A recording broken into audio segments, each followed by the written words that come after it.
in, I will send you the link to the story. We're probably going to be going live in less than 15 seconds at this point.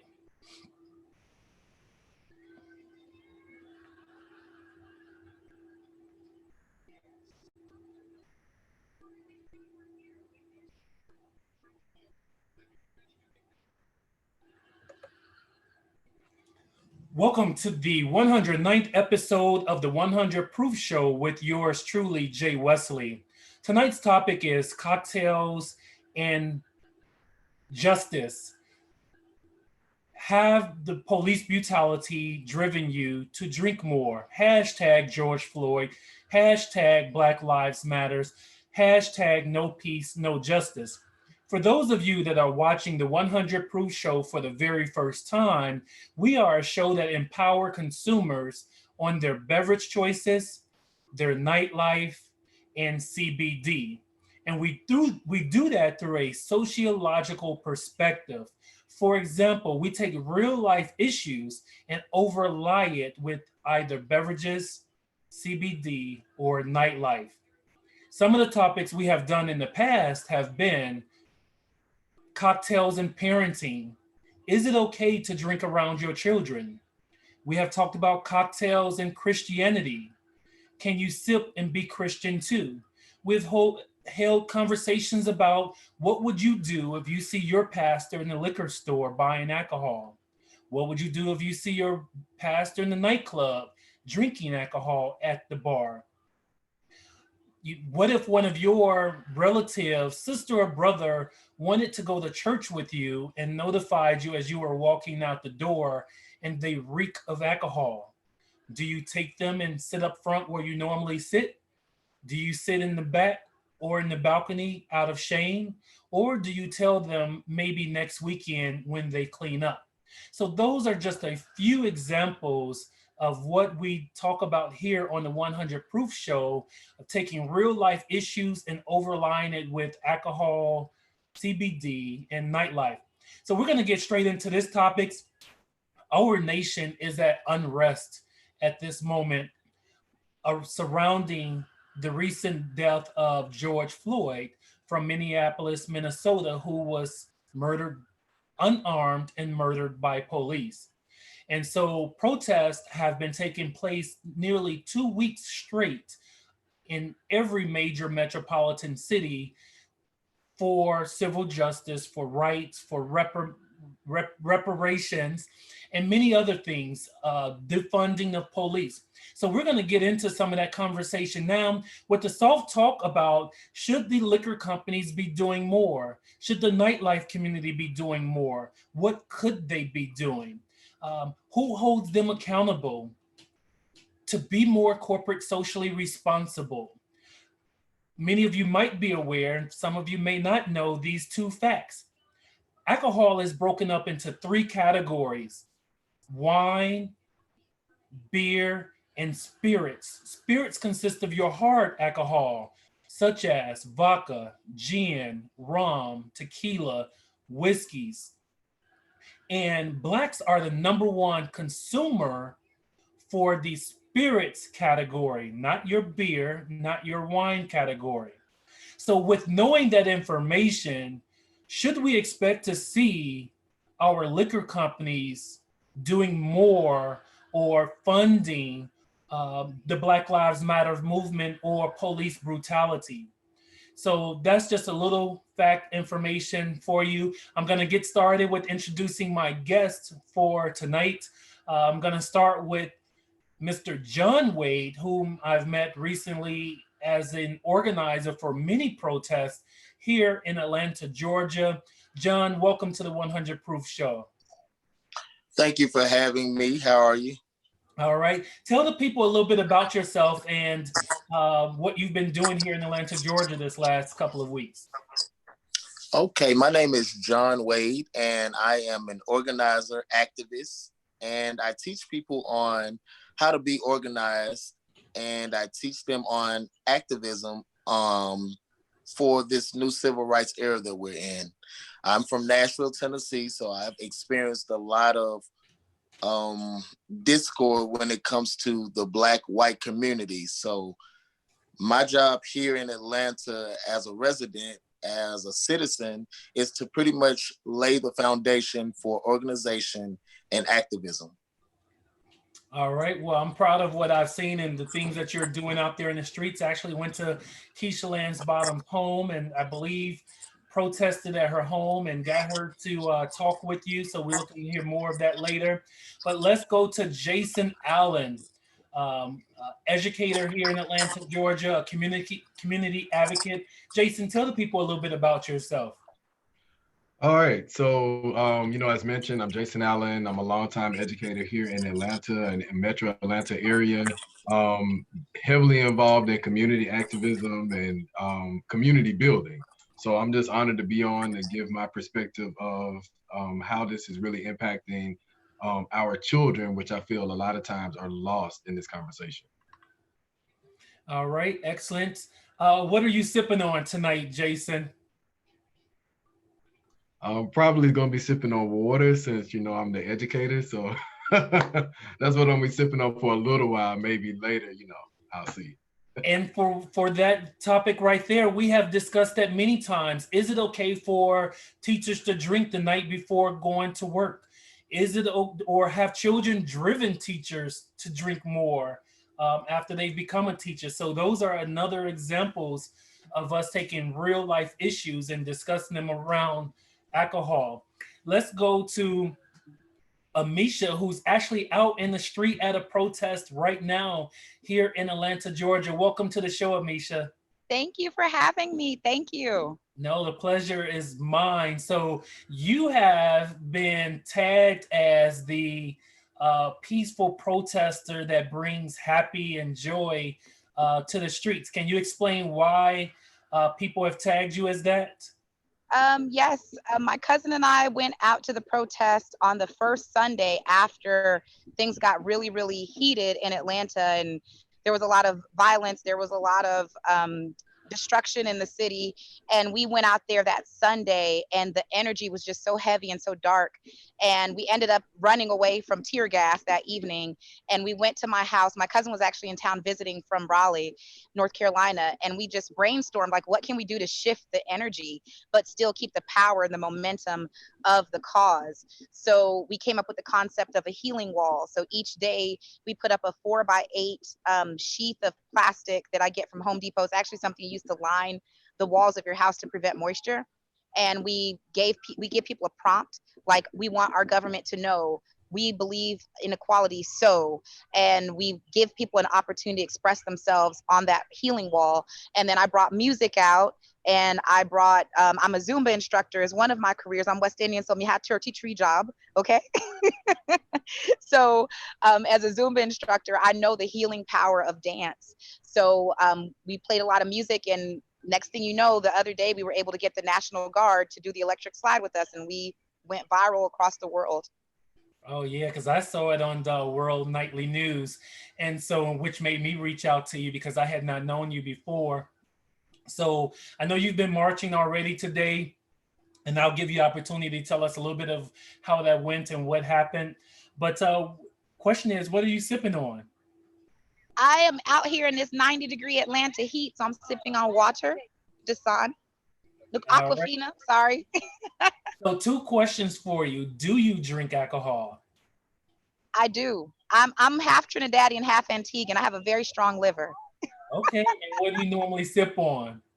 I'm a brown type of girl, so I like a good old fashioned. I'm also known to drink my bourbon straight because my mother says I'm an old man on the inside. So I'm All just a girl right. on the outside. All right, excellent. So looking forward to seeing you out there in the park. John's going to be out there as well. Hopefully I'll be able to introduce you to John. John, I seen you yarning down there. So are you sipping on something to wake you up more? Yes, I am. I am drinking. I'm from Tennessee, so I'm drinking Jack Daniels, All right, represent. old number 7.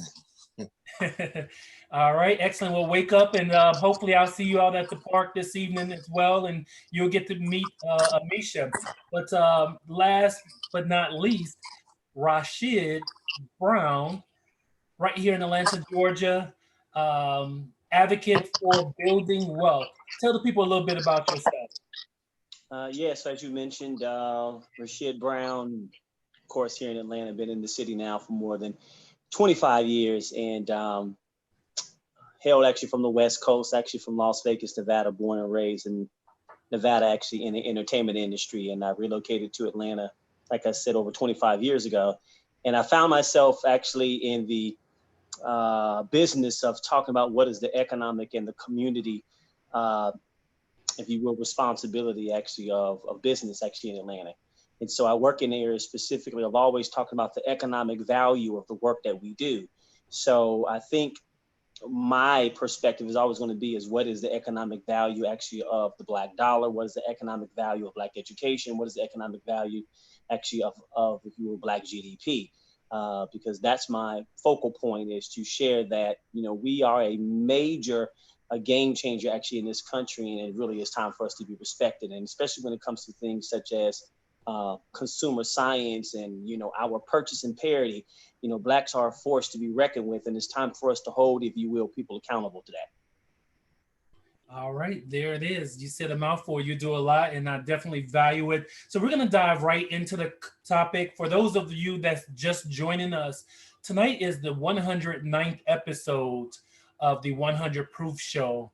Tonight's topic is cocktails and justice. That's right. Will police brutality drive you to drink? Hashtag no peace, no justice. And so the first question I have for my guest is, what some people are asking, what is the point of protesting? And John, I'm going to be coming to you with that. Some people just don't understand of taking to the streets for 14 days straight. The point of protesting is to capture the attention of the political leaders. Once we cut off the traffic, once we invade the streets, once we interrupt the peace of businesses, it kind of gets complicated for Atlanta. Well, anywhere there's protests going on, it kind of gets complicated for the city to thrive. As far as business goes, people get upset when they cannot get into certain locations because our peaceful protests. But I like to turn those protests into demonstrations on how we can actually interrupt the money flow of a lot of businesses and a lot of political leaders. So when we go out in the streets and we protest, it is basically to show Atlanta that we can stop anything that we want to stop until we get the justice that we deserve. And we're going to get into the justice that you think we deserve. But Jason, I want to go to you. What do you think about what John just stated? Do you agree with disrupting the city? Yeah, I think it's important. I think we need more of that. You know, this has been happening far too long. And I know that people are torn. You know, I see a lot of people on Facebook who are, you know, a part of the Black church, and it's like, oh, we should be home and we should be praying. And what would Dr. King want us to do? And that's how I know that we as a people don't fully understand what revolution looks like. Because if you study Dr. King and you know Dr. King, he would be telling us that we need to have our youth out there leading the way, saying that, listen, by any means necessary, we need to make sure that this change happens. So I think that the protests are definitely needed. And then I think it takes for all of us to play our role, you know, as we are out here, you know, protesting and we're in the streets. You know, we also have people that are driving petitions and that are making, you know, recommendations for legislation to drive change. So we all have a role to play. And the protest is our, you know, our physical way of saying, look, we tired of this shit. I mean, I'm just being honest, like we tired, and this is what's going to happen until something shakes. And that's what it is. Rashid, what's your feedback on what you're hearing? And also, brother, I didn't ask you what you're sipping on tonight. Well, I actually have a green apple melon. I don't know what this is juice. I mean, I think my son gave it to me, so he hooked me up. So I don't know what it is, but it's awfully good. Apple melon in it? I don't know. It's some type of a green melon apple drink. I don't know, but it's fantastic. So All right, excellent. So tell us what your thoughts on what you've heard so far from John and Jason, J and J. I think it's spot on. I think it's not until you hit folks in the pocket that they wake up. One of the key things that you find in business and corporate is that organizations are always out of line, and they don't get in line until you hit them in the pocket. So, one of the things that, protesting does is that it when you cause a disruption actually in the flow of money, and you cause a disruption actually in business and a disruption actually in economics, people wake up. And since, we have the right, constitutionally to protest and to assemble, I think it is one of the most effective ways to grab folks' attention and to bring certain themes and to bring certain topics to the forefront that normally is kind of, if you will, overshadowed actually by the chatter. So I think it's dead on and it's necessary, and we should have been doing it. It should have never got to the point where we've had so much bloodshed in the street before we started to do this. All right, Amisha, what's your thoughts? Do you agree that protest is the way to capture our decision makers' attention? Yeah, I think that we're definitely in a place where we're getting attention, but we just have to figure out what we do with that attention. What is the agenda? What is the goal? I think that, back in the original civil rights movement, there was a very clear agenda, very clear goals. What rights did we want? What kind of change did we want to see? We wanted to get rid of separate but equal. We wanted to have access to the same things. We wanted desegregated schools. But I think now it's important that we come together collectively now that we have not just the attention of our country's leaders, but of the world right now. And how do we leverage that? And how do we keep pushing forward to come up with a real concrete collective agenda that is going to change the way things have been in our country for over 400 years? Wow, that was a powerful statement. Jason, coming to you. First, I want you to clarify if you're an actual non-drinker. I'm a social drinker. When Rashid was like the watermelon or whatever he's drinking on I think it was green apple maybe. I was like, yeah. Now I'm old school. I lived with my great grandparents for a while when my parents were finishing Hampton, and every evening, I know this brother is real old, but every evening we would watch Matlock. And so at the end of Matlock, would finish his case and he would sit at that bar with a martini. And I was like, man, I want to be that brother. Like, I want to get out here and change the world and then, just sit at the bar and have the martini. So that's actually my favorite drink. So if I had, time to make a martini up right quick, I would probably be, sitting here with a martini. So yeah, that's my drink. Social drinker. All right. And seeing that you come from more of a social worker type of background than anyone here on the call, can you see where the protest, whether you're just at home watching the unrest or if you're out there marching, that it could lead one to drink? What's your thoughts on that theory? So here are my thoughts. Just like there's an old saying that in Black communities, on every corner, there's going to be a liquor store and a church. And it's like that for a reason. As we have been systematically oppressed, that causes stress. And so spirits, wine, beer, most often spirits is something that people turn to, kind of take their mind off of the realities of oppression that we see every day.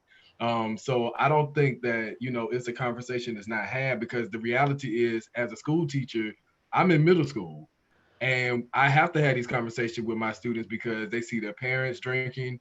They see their older siblings drinking. They have experience trying to dibble and dabble into it. So, I mean, this is the reality of our community. And I think that we should not shun away from having these conversations. Now, I'm not personally drinking per se now because, being in a southern state, I don't know if a lot of people know this, but, teachers, we are held to a higher standard than clearly our president is. So, we can lose our license and our certificate if we drink in public or do all of these various things.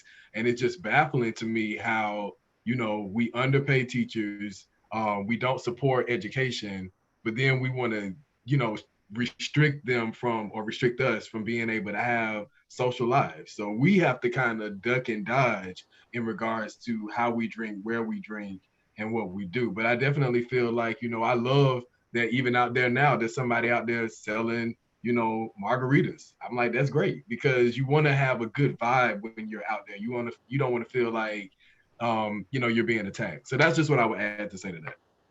All right. And for my followers out there, that's another topic we have done. Should teachers be fired for drinking in public or posting on Facebook with alcohol? Because those are all true examples of where teachers been fired over alcohol. And so that's what the 100 Proof Show is all about. If you're just tuning in, this is the 109th episode. And tonight's topic is cocktails and social justice. And so we're talking about, should liquor companies be held more accountable to be more corporate social responsible to support Black Lives Matter?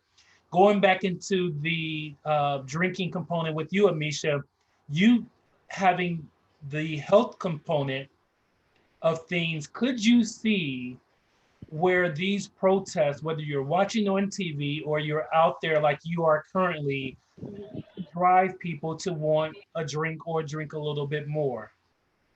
Definitely. I think that people have different ways of coping with stress, despair, hopelessness, depression, anxiety.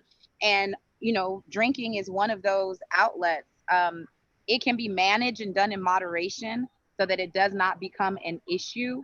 But I think it can also become an issue. Anything can become an issue. You know, if you decide I want to eliminate carbs, that can become an issue too. Anything in extremes is challenging and can pose health threats to you. But I certainly think that, you know, in this age of COVID and the civil unrest that we've seen across our country, a lot of people are turning to self-medication to be able to get through these tough times. Right. We have to remember that we are in the midst of a pandemic. So you have all of these protests on top of being in a pandemic that adds more mental stress, which potentially could lead people to drink more. John, you're out there in the street, you're organizing and you're out there marching miles a day. Do you want to come home and have you a shot of Jack Daniels to take that edge off? Well, from time to time, I get in so late. I'm super tired. The latest I've gotten in from a protest before the curfew was lifted was about 10 o'clock. And after curfew, probably 12, 1 o'clock. Sometimes I need to drink just to let off the steam. Because before I would just take a shot, I would come home and I would, you know, release. I would cry because of so much of the injustice that I would see and so much of the political like downing that I would see. Yeah, Dr. King took drinks randomly from time to time. So yeah. Okay. Rashid,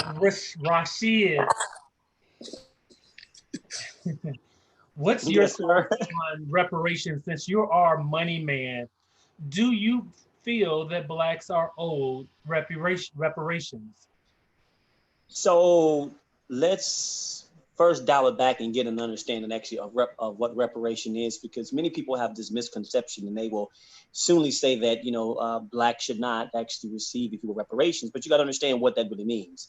And so what that means is that from the time of the first person landing on our shores in 1619 up until now, what has been the social and the economic, if you will, disparity that has happened actually with Black people through housing, through economic, through banking, through other financial systems, that was so significantly different than, if you will, non-Black people. We'll just keep it call it like that, right?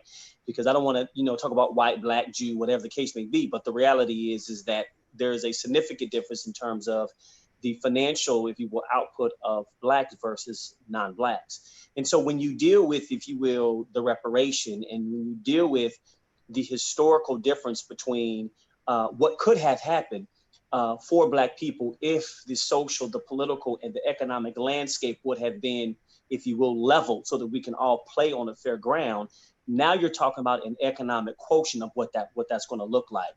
And that's what reparation is about, is the fact that if blacks were not systematically prevented from having opportunities because of Black Code, because of Jim Crow, because of literacy clause, because of various other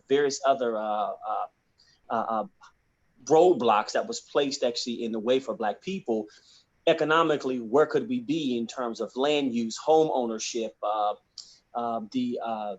the difference between, if you will, our credit score versus others, and educational wise, those all have economic values to it. So with that being said, yes, I do believe that there needs to be, if you will, an economic, and there needs to be, if you will, a dollar amount placed on what that could have been, because we were robbed and prevented, right, from walking in those opportunities. But I think the bigger picture here is that we think that in the United States, you need to go to the Supreme Court for you to apply for reparations. But the reality is that is not where you go to apply for reparations. Where you do apply for reparation is actually at the International Criminal Court. And most people don't understand that. So we have to know that if we're going to hold, if you will, folks accountable, we have to understand, if you will, the judicial and the international, if you will, judicial system in terms of who holds folks like the United States. How was, if you will, our Jewish brothers and sisters was able to get reparations? Same thing from, if you will, the Chinese, the Japanese, and many others who have received reparations in the countries. But blacks, who are, how can I say this, who are the longest, if you will, freestanding people actually on the soil in this country, that's another conversation in itself. Why haven't we received, if you will, how can I say, if you will, our 40 acres and a mule? So I think for us is we have to understand, where do we need to go? Who do we need to speak to? And how do we hold the powers to be accountable? And that's understanding really how to be able to file for reparations is really actually at the International Criminal Court. Well, John, I know this is right up your alley. Someone talked about marching with a clear cause, and they referred to back in the day in civil rights. I believe it may have been another boy, Jason. But John, you do march with a clear cause, and your clear cause is that you feel that blacks are owed reparations. So can you talk a little bit more about your marches, your demonstrations, your rallies, why you feel and why you have chosen to focus on reparations? Yes, so I've chosen to focus on reparations, or atonement, if you will, because we've been oppressed for so long. I mean, if you go back into history, you will see where the black man was working for pennies on the dollar amount for, maybe cleaning cars or cleaning massa's house, if you will. The thing is, I always ask people, when they're marching with me, when they are demonstrating with me, what is it that you want? And the answer is always justice and peace. How do we go about getting that justice and peace? Clearly, we go to the criminal courts. We go to, and I approach it on a state level, because I'm not really educated to the full capacity on how, because I've been studying and trying to get this together. But on a state level, we need to go to our county clerks. We need to go to our Capitol Hills, our governors, and demand that we are atoned for everything that we're going through now. I mean, true enough, we need what's from the past, but right now, how can you help us? Even if it's letting us live tax-free. So I've come up with the clause that if we start on a state level, then it could be adjudicated to another level. So my quest is, we need 15% for the next 50 years in the form of a $5,000 check every month. And since we are the minority, considerably the minority by the majority, that's not a lot.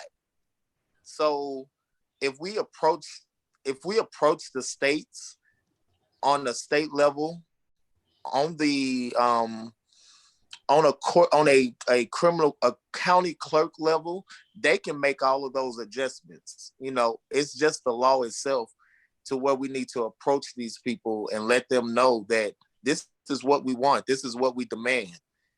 They'll direct us in that avenue of how to get it, but this is what we want and this is what we demand.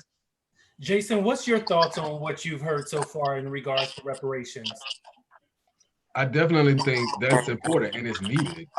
You know, if we look at how many black-owned schools do we have in this country, when we talk about, you know, what we're teaching our children, we're not teaching them culturally inclusive curriculums because we don't own it. We don't own anything. So, and let me walk that back. We do own things. There are some of us that have, you know, the capacity to own, you know, large amount of land and et cetera and so forth. We don't own schools. And that's where this change starts. And so I think to what John was speaking to, yeah, you know, that gives us a chance to work out of debt. Like, we are also working jobs where we are not getting paid our worth, you know, and then even to add to that, think about how less our Black females are making. So, you know, we're putting all our talents and gifts out here and we're not getting the compensation that we deserve. So how can we go out and build and own our own schools when we haven't received the reparations that are due to us? So I think it's a conversation that definitely needs to be pushed. I know on my own personal blog, I'm going to be pushing some things that activists across the United States are putting together in regards to a bill that we need to push now. And that's why these protests are so important, because as people out here protesting, you need people to say, hey, did you sign this petition? Hey, did you do this? Because we need the protest to keep going so that we can keep the momentum of pushing the things that are owed to us. All right. And Amisha, I'm coming to you with this question. After seeing all of the demonstrations, rallies, and marches around the nation, have you seen anything that made you want a sip of alcohol? And it could be good or bad. So, for example, I'm from Chicago, and we are the makers and founders in the home of house music. And they were playing house music down at Centennial I Park. can't hear you. One of my favorite songs was Follow Me. So, you know, for me, it made me think like, oh my God, I wish I had a drink right now as everyone danced in the middle of the street I of can't hear Centennial you. Park. Can you all hear me? Can anyone else hear me? I can hear you. I can hear you, but it was kind of going in and out a little bit. Okay, so I can hear you now. is there anything that you have seen to make you want to have a drink, whether it's good or bad? And I was just sharing the fact of them playing house music in Centennial Park in the middle of the street made me want to have a drink and toss up. Like a celebratory drink? Or it could be bad. Like maybe you seen something bad to happen and it just, you know, made you have a moment that you just like, man, I just need a drink right now because that just fucked me up, what I just saw. I mean, I've seen a lot during this protest. Like I said, the first night that my cousin and I went out and we got tear gas, that was my first time ever experiencing tear gas. We definitely had a drink that evening. That was very stressful. But then, you know, fast forward 4 days later, when we got the National Guard to dance the electric slide with us, we had a celebratory cocktail that night because we saw the shift in energy and we saw the impact that it had. And we were like, I was like, cousin, we deserve a drink. Like, I was like, we did something here. And it was beautiful to see.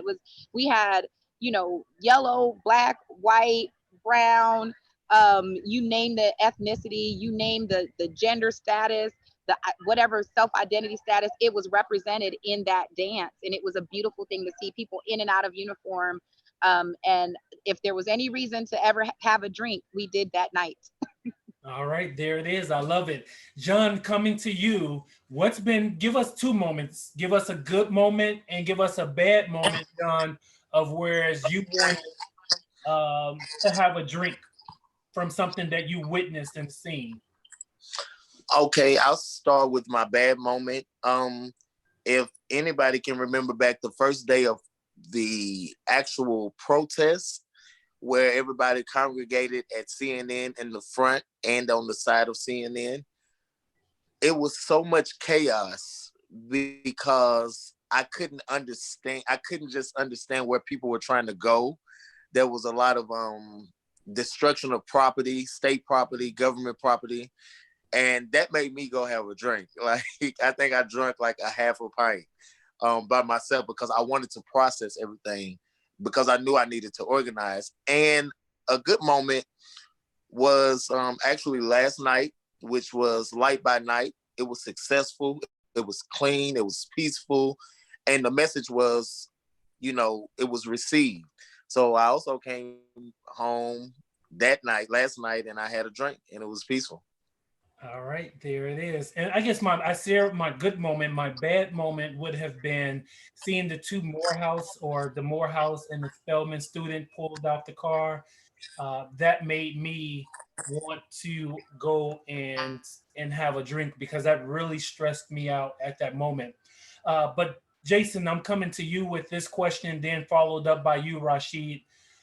Um, can we trust police to police themselves, meaning the good cops call out the bad cops, or should we really be looking to defund police? What's your thoughts on defunding police, and or should we just have a trust system where we trust that the good cops will call out the bad cops?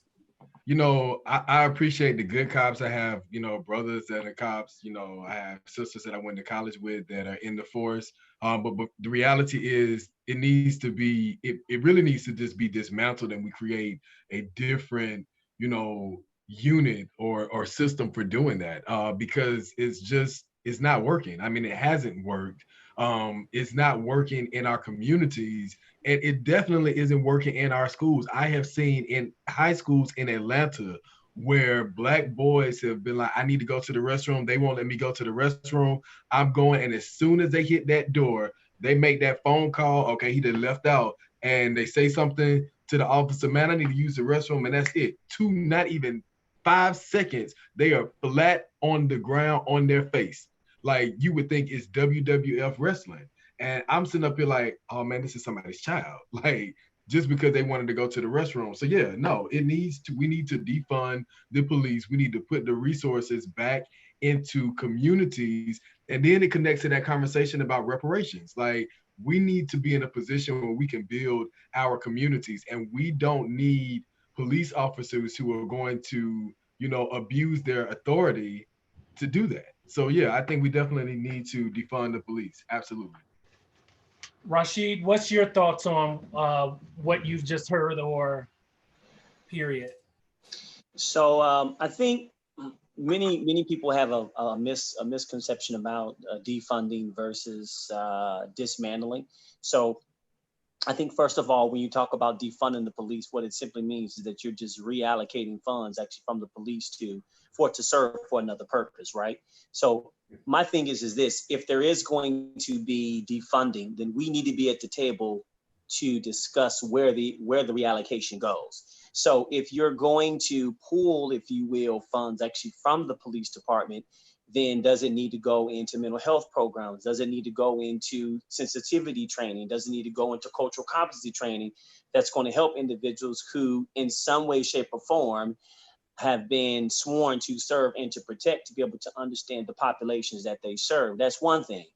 Second, I think, quite frankly, that when you take a look at the historical narrative actually of police have always been used since the beginning of time to be able to disenfranchise Black people. I mean, when you go all the way back to, if you will, the 1905, 1915, you go back to W.E. Du Bois and many other individuals, when you go back into the narrative actually of the KKK, these were individuals who were part of, if you will, police fraternal orders. Same thing actually with the riots actually in Atlanta.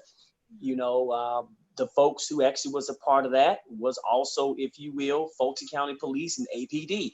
This is all historical facts. And so I think that we have to take a strong look at what has been the role actually of the police department.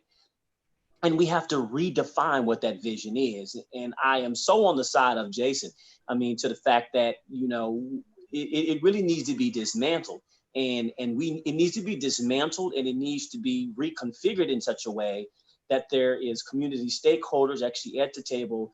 There is what's the word? There is some type of evaluative, if you will, board that will actually evaluate and hold, if you will, individuals who's in this role accountable to it. You can't count on police officers actually to police each other. I mean, you got to understand that there's a brotherhood that goes there. I mean, in any type of, if you will, social organization, whether Kappa Alpha Psi, whether you Omega Psi Phi, or many other individuals, we have a brotherhood, and so a part of the brotherhood, the tendency is that we protect each other, right?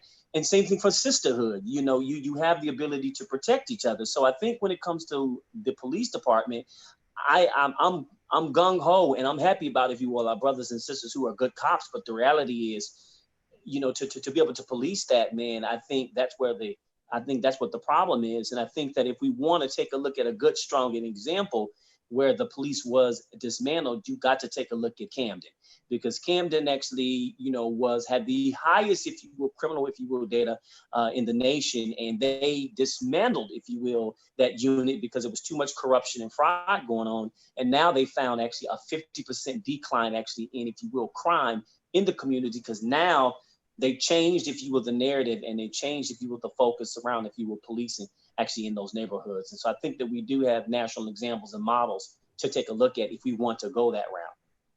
Well, thank you for that feedback. John, this question is coming to you. How important is it to have diversity in these marches, protests, and demonstration? Because there's been a large number of white people involved in the protest, is that what's making white people listen and perhaps even get involved from personal standpoints and corporate standpoints? And Amisha, I'm coming to you afterwards for your follow-up. I think the diversity is very important because it shows a level of interest on the counterparts of Blacks, which would be white, Hispanics, any other ethnicity outside of the Black. I think that the diversity is very important, and holding each individual accountable for how they see the protests, how they see the demonstrations is very important, because, and I'm sorry because I was so focused on the police part. I am so sorry.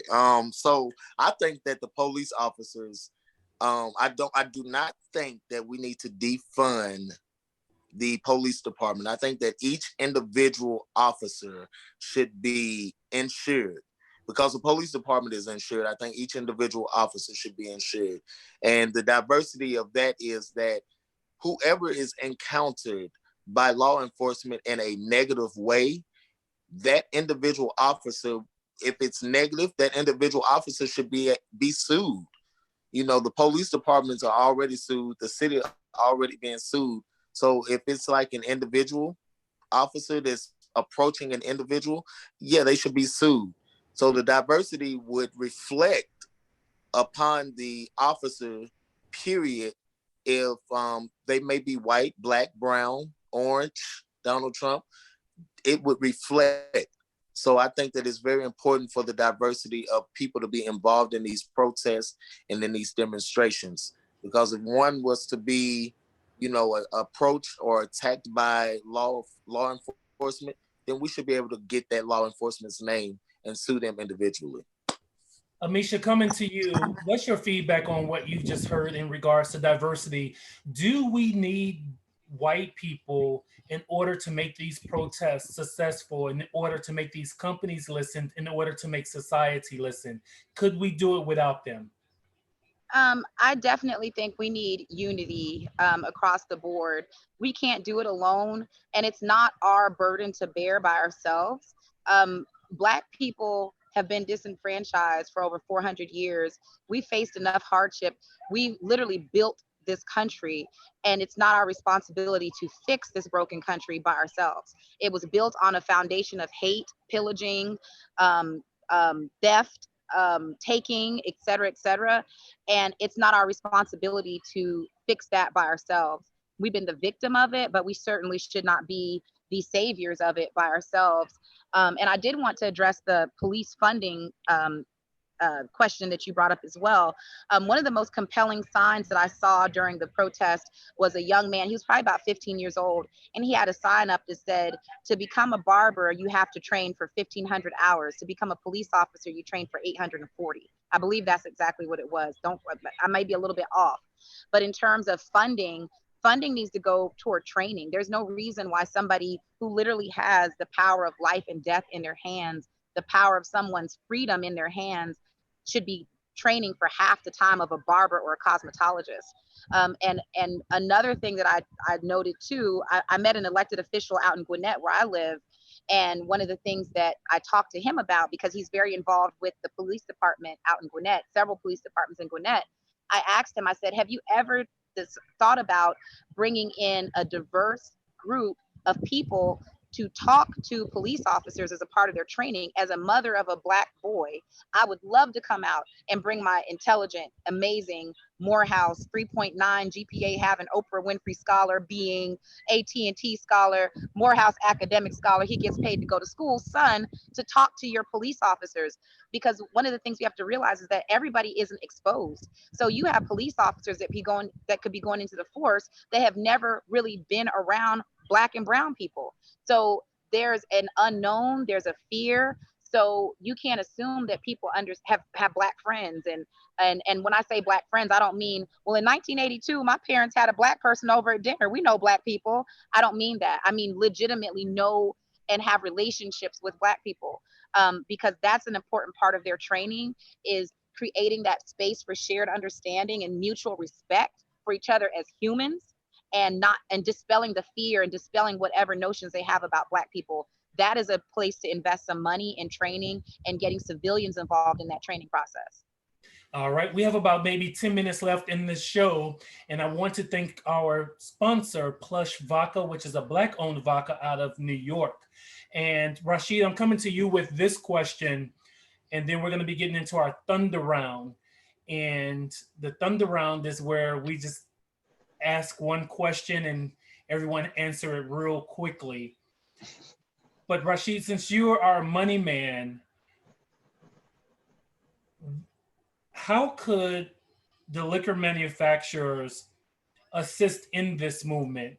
Should they be funding it financially? I mean, what could they be doing to support? And John, I'm coming to you to follow up. I think that since it's interesting because the Nelson report, actually, if anyone know about the Nelson report, Nelson is a organization that specifically is a marketeer organization that gathers data around people, and they actually did an actual report around the consumer behavior actually of Asians, actually of Hispanics, Latinos, Spaniards, Blacks, whites, and what they found is that the largest purchasing power in the world, and particularly actually in the U.S. and the world, actually is Black consumers. And one of the largest pots that we actually flow in actually has to do with, if you will, beverages, really, and also other different type of entertainment related brands. And so what you would find is, when that report came out, that a lot of companies began to shift, if you will, their marketing and their PR campaigns that became very urban, and they became very hip. You know, the music was popping, you know, they added, if you will, Black folk actually to it. You can see Mercedes and Lexuses and BMW begin to, add, if you will, hip hop music to, if you will, their brand. And the whole point of that is because they wanted to. Now here comes the pitch, because I'm about to land on y'all real quickly. So the whole point of it is that they wanted to attract, if you will, the Black dollar. Now, if that is the case, then that if you want to attract the Black dollar, then you need to be involved in issues that is affecting our Black communities, our Black families, our Black schools, and all things Black. I'm just gonna be honest with you. You know what I'm saying? So I think, that since Blacks actually are a major, contributor actually in, if you will, the consumer market, and especially when it comes to beverages, I think that they absolutely need to be at the forefront, whether they're going to be sponsoring events, whether they're going to be providing, if you will, certain types of, if you will, funding apparatus and funding mechanisms that will go towards actually bringing awareness, whether it is you're going to open up, if you will, contractual opportunities for Blacks to go in to do licensing deals, franchisement deals, and things of that nature. I think that as Black people, as we do what we do and we're consuming, if you will, some of these brands, I think that the brands actually have to reinvest back into our communities. All right. And John, what's your thoughts on this? For I'm 34 years old, so as far as I can go back and remember, I remember Lisa Ray being a spokesperson for an alcoholic beverage, and Lisa Ray started a foundation that she reallocated those monies into the community. I think that if that's going to be the case, I think they should be held at a high standard, just like any political leader. You have liquor stores in all urban neighborhoods. I think that those same liquor stores should reinvest into schools. I think they should be branded into schools. I mean, yeah, it's liquor and we don't want it to be associated with the youth, but the money is going into the families' homes. We go and we purchase. I think that the money should be reinvested into our schools. It should be reinvested into our urban neighborhoods, the building of our urban neighborhoods. All right. And Jason, I'm just feel compelled. I had a different question for you, but I want to give you the opportunity to chime in on that. I mean, I agree. You know, you were mentioning that Plush is one of the sponsors for, this, podcast that we're doing right now. And I think we need that. We need more, Black-owned companies that can actually say, listen, we know you guys are gonna be consumers. We're gonna go out and we're gonna get it anyway. So why not, support our own people? And I think it starts there. I think that's also a good push for us to say, listen, if I'm just gonna use Jack Daniels because I see it on the screen. But if Jack Daniels doesn't want to ante up, then hey, we leaving and we gonna find somebody that will. And I think that that is going to cause the change because the reality is they already know that most of their dollars are coming from us. So it has to be an economic decision to make that turnaround. It's almost like when you're dismantling a system.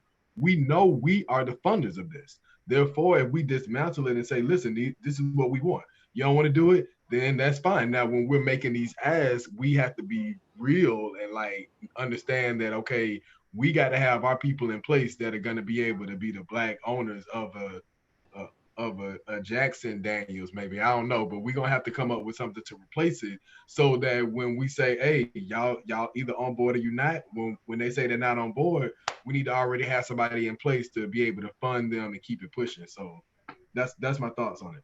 All right. Amisha, coming to you with this question. What are your thoughts on Mayor Keisha Lance Bottom's use of force advisory council? Or have you heard about it and what do you think about it? I have not heard about it. Tell me a little bit about it and I will respond. Well, she's put together a committee of community leaders, activists, to take a look at the use of force policies and I guess any outstanding use of force litigation that's out there and to report back to her their findings. So it's a temporary committee that she's put together. Um, does I love anyone it. else have any thoughts on that? I Go love ahead, the Amisha. idea. I definitely love the idea of it. I think that that's what it's going to take is that other people without a stake in their salary or whatever else will have to have that lens into what's going on with our police force and be the watchdogs for making certain that they're acting in an honorable way and that they're acting with integrity and that they're not putting people at risk. Their job is to protect and serve. So if there has to be an outside watchdog group to make sure that that's happening, I think that's exactly what needs to happen because unfortunately, when a system is broken, corruption is inherent. Like I don't know how you get away from police corruption when the system is founded on inequality and founded on injustice. So when the system is broken, you definitely have to have somebody outside of the system to be a part of being a watchdog. And I think that's a fantastic way to do it and to engage more citizens in the work of equality and freedom and justice for all of us. All right, and Jason, I'm coming to you all for the thunder round. I'm going to get everyone next because Jason definitely have to get off the call, and we may be running just a few minutes over. So, Jason, if you had to be in quarantine with one political leader, march organizer, or community leader, who would it be? And quickly, just tell us why.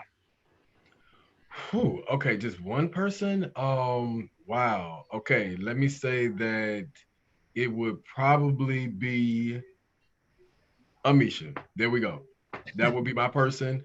And I say that because the reality is we got to have a different generation of people that are bringing ideas to the table that are not a part of the 10%. I want to also piggyback on what you were just mentioning about Mayor Keisha Lance Bottom. I love Keisha. We all went to Douglas High School, T.I., Killer Mike, a lot of the people that have been speaking out on the news. But here's also the reality. Baby, y'all are the 10%. Y'all made it. Y'all got the money. Y'all had a collateral. We are still Astros down here on the ground making it happen. And so that committee, like these brothers, John need to be on that committee. Dr. Brown, he needs to be on that committee because these brothers know what they're doing. And that's what is missing. Like, I don't want another goddamn committee created and it doesn't have people like us on it because we're going to be spinning our wheels with the same thing. So right. Thunder round, got to make it quick. That's why it's called the thunder round. If you had to be in quarantine with one beverage, what would it be and why?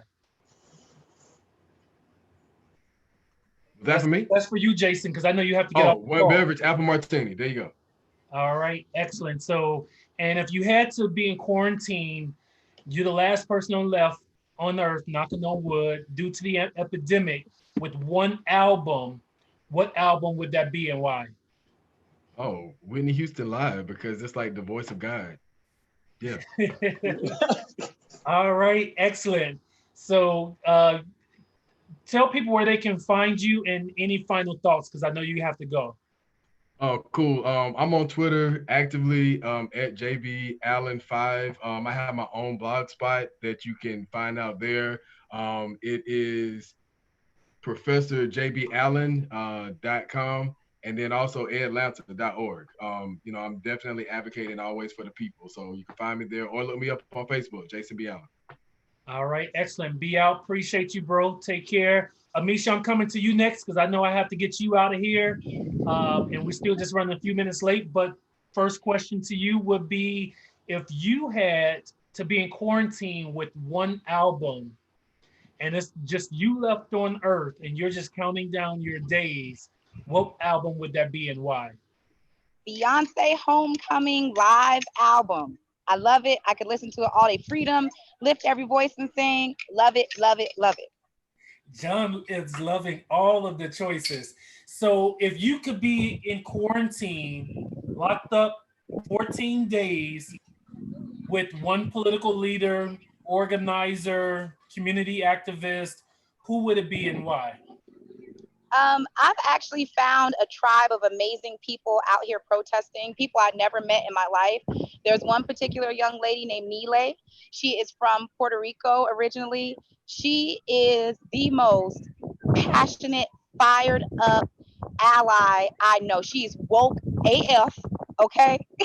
And she is so she's been out there with me every single day, and her passion, her commitment, her genuine spirit, I just love her. I see her. I'm rushing down to Centennial after I leave here because I know she's gonna be looking for me to play my music, and I can't wait to see her. I love it. I love that I found new friends in this journey of justice. And I do want to leave people one thought though, and I just want to remind people to fight with joy and to fight with peace, because that's the only way this fight is sustainable.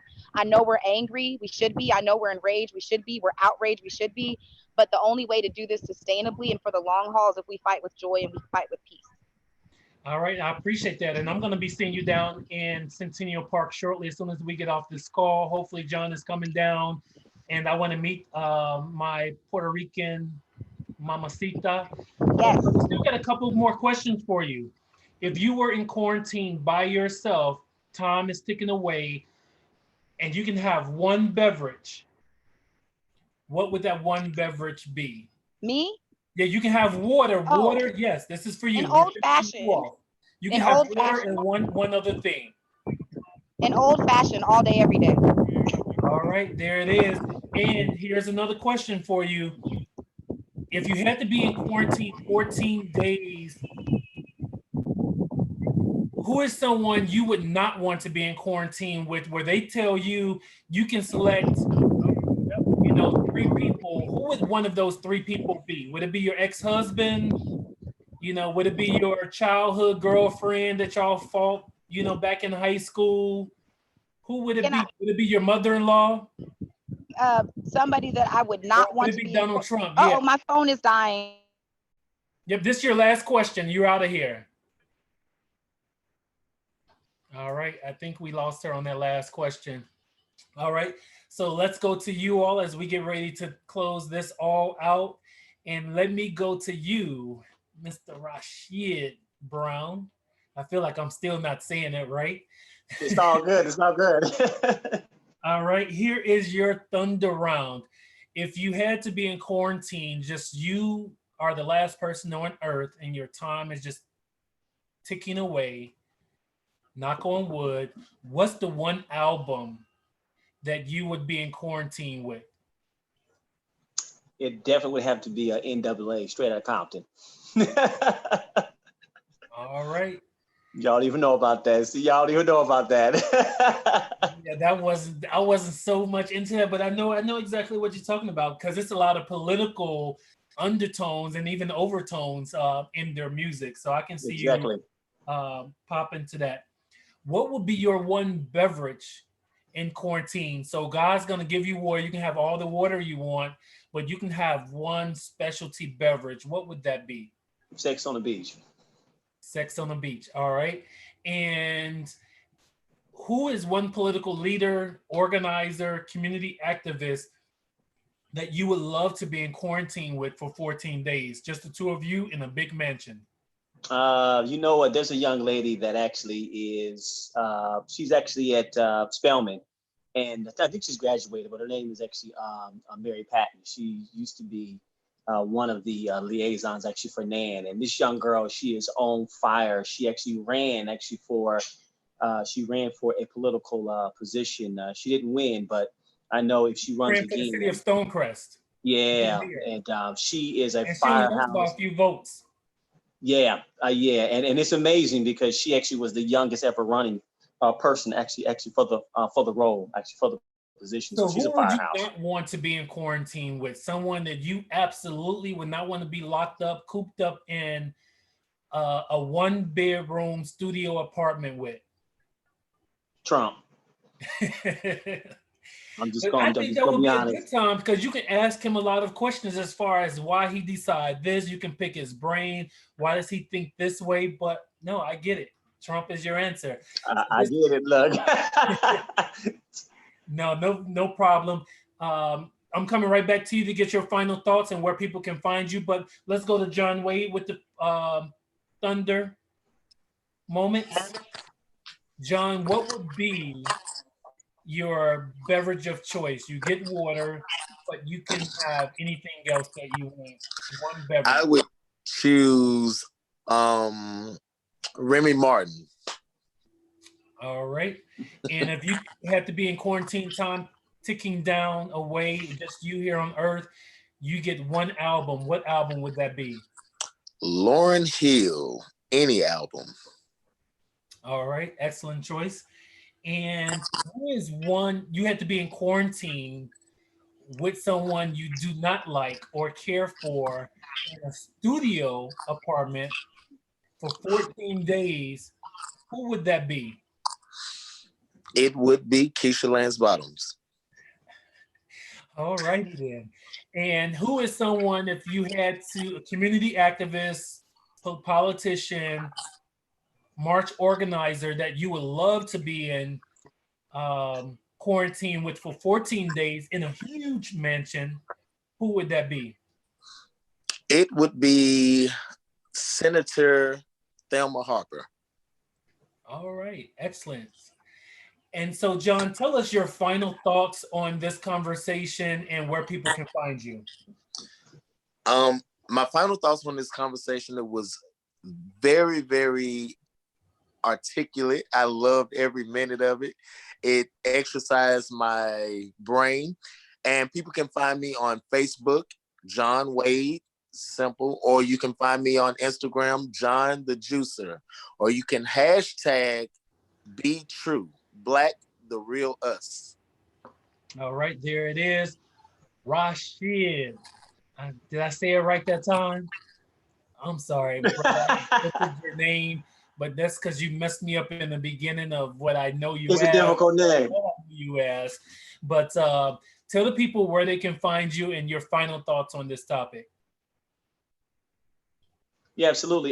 Pretty much my name. My name is branded. So Rashid Brown. So that's RASHID. So RashidBrown.com. If you're on Twitter, it's Rashid Brown. I am Rashid Brown. If it's Facebook, it's Rashid Brown and I am Rashid Brown. If you're on LinkedIn, it's Rashid Brown and I am Rashid Brown. So very easy to find me. If you Google Rashid Brown, you're gonna see the boy. You're gonna see him pop up. So you'll see all the work that we do. And I think my final words is that I think we have to be strategic and we have to be very tactical about this moment. And I think that as Black folk, we have to leverage this moment because we may not actually have this moment again. And so I think that we have to become very strategic and very purposeful about what we want and where we want to go. And we have to come together as a collective to be able to do that and to set clear protocols and to set clear, if you will, SOPs so that we can communicate that actually to stakeholders as well as political leaders. So we'll just end with that way. All right, excellent. I appreciate you. Mr. Rashid Brown. Rashid. All right. John, do you have any marches coming up that you want to tell the people about?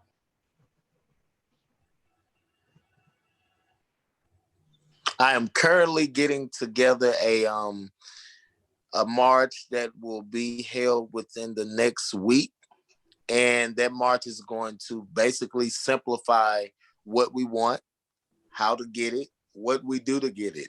So so within the next week, no specific date because there are a lot of marches going on, but within the next week, you can be looking for it on my social medias. All right, there it is. Thank you everyone for tuning in to the 109th episode of the 100 Proof Show with yours truly, Jay Wesley, coming to you every single Thursday from 7 p.m. to 8 p.m. We are the only show that talks about holding liquor companies accountable, responsible, and helping you understand beverages and nightlife from a sociological perspective. So thank you. I look forward to seeing you next week. And as always, we keep it 100 right here on the 100 Proof Show. We're going to ask you all to do a cheers with me. Going to do a cheers, brothers. All right, boom. There it is. John, are you going out to the Centennial Park tonight? Yes, I will be there. Out? All right. I hope to see y'all both shortly. All right. Take care, man. All right. Bye-bye. Cool.